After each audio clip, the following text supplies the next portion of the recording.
días de nuestro 10 horas, y misa 10 honor normal, día luna 6 horas, el último día de trido, y misa 7 horas, y es fiesta de la Virgen del Carmen.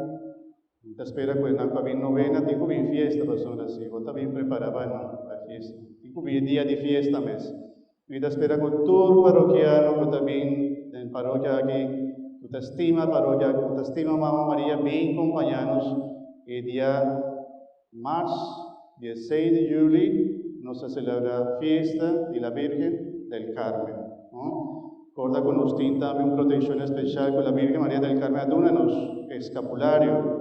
Atrás tiene algún escapulario, si bueno tiene, ando bobo compra y también bendicioné el día de fiesta, me estaba haciendo una oración especial con el escapulario, o bien con él, vistie, esta da una protección especial. La Virgen María mes adúnanos el seipa protección, para protegernos contra lo que a bueno se tende, contra enemigos, contra demonios.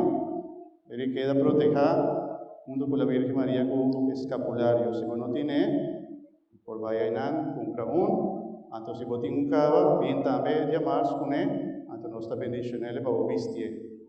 No guarde de en casa, no tengo vestir vos escapulario. Esa es la idea.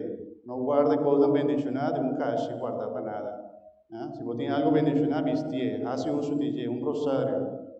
¿Ok?